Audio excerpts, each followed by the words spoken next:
आपको बताते चलें कि कामयाबियों का सिलसिला जो है वो जारी है शाहीनों की जानिब से, जो कि भारत को इस वक्त मुंह तोड़ जवाब दिया जा रहा है। दिन की रोशनी हो चुकी है और कहा गया था जैसा कि दिन की रोशनी में जवाब दिया जाएगा, और दिन की रोशनी में ही जवाब दिया जा रहा है। अभी हमारे सामने जो रिपोर्ट्स आ रही हैं वो तकरीबन 3 दर्जन के करीब कुछ ऐसे मकामात हैं, अहम हाई वैल्यू अहदाफ हैं जिनको पाकिस्तानी एयरफोर्स की जानिब से निशाना बनाया गया है। और कंफर्म कितना है ये भी हम आपको बताएंगे। उस्मान साहब हमें फिर से ज्वाइन कर चुके हैं। उस्मान साहब जी, ये कंफर्म है। जो मैंने आपने भी ये खबर पढ़ के सुनाई, उससे पहले मैंने पढ़ के सुनाई।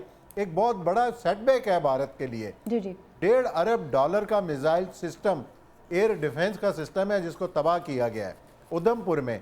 और ये वही उधमपुर है जहां पहले फैक्ट्री तबाह की गई, यहाँ से मिसाइलों ने हमें निशाना बनाया और पाकिस्तान ने उसमें जवाबी कार्रवाई करते हुए ये कदम उठाया है और भारत को बड़ा नुकसान पहुंचाया है। आपने उससे पहले बात की चीन की, तो मैं ये कह रहा हूँ कि ये JF-17 थंडर जो बड़ी कामयाबी के साथ अपने अहदाफ को निशाना बना रहे हैं और इसने अपनी बर्तरी कायम की है राफेल के मुकाबले में। तो ये भी चाइना का दिया हुआ तोहफा है हमें। एक मुश्तरका प्रोजेक्ट है जिसमें पाकिस्तान और चाइना ने मिलकर काम किया। जैसे पहले भी हमने इसका जिक्र किया कि जब ये वाक़या हुआ कि J-10 ने राफेल को गिराया, तो उसके बाद राफेल की इंटरनेशनल मार्केट में हिस्से कम हो गए और ये कंपनी जो JF-17 थंडर और J-10 तैयारे बनाती है, उसके हिस्से मार्केट में एकदम बढ़ गए। तो इसने अपनी बर्तरी कायम की है। तो चाइना की टेक्नोलॉजी, जहां हमें ड्रोन टेक्नोलॉजी के अंदर मामलत हासिल है, इन तैयारों की जो बनाने में भी चाइना ने हमारी मदद की है। तो ये एक बहुत बड़ा जो है वो किरदार है चाइना का। तो जहां उसने दिफाई मैदान में पाकिस्तान की मदद की है, वहाँ सफारती महाज के ऊपर भी चाइना पाकिस्तान के साथ खड़ा हुआ नज़र आया है। हम अगर चाइना जाते हैं तो पाकिस्तानियों को देखकर वो कहते हैं आयरन बरादर, एक आहनी भाई कहा जाता है। तो वो हमेशा चीन ने पाकिस्तान के साथ कंधे से कंधा मिलाया है हर मुश्किल वक्त के अंदर। तो पाकिस्तान में एक बार फिर चाइना जो है वो खुलकर पाकिस्तान के साथ है और उसने पहले भारतीय अटैक में सबसे पहले चीन ने मजम्मत की और भारत की मजम्मत की।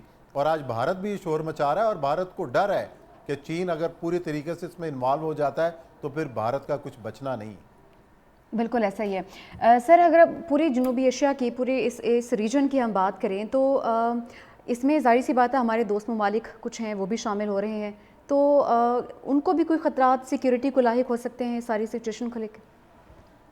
अब ये देखें ना, ये मिसाइल जो अटैक किए इंडिया ने, उसमें जैसे ही चकवाल पे और पिंडी में और उसके अलावा शोरकोट को निशाना बनाया, तो अफ़गानिस्तान के अंदर भी उसने मिसाइल दागे हैं। मुझे अफ़गानिस्तान में उसके मिसाइल दागने की समझ नहीं आई कि उसने पूरे खित्ते का जो अमन है उसने दाव पर लगाया। अपने ही एक तो शहरों में उसने 6 मिसाइल दागे अमृतसर में, पाकिस्तान के शहरों, मेन शहरों के अंदर दिफाई तनसीबात को निशाना बनाने की कोशिश की और साथ ही अफगानिस्तान के अंदर भी उसने मिसाइल दागे हैं।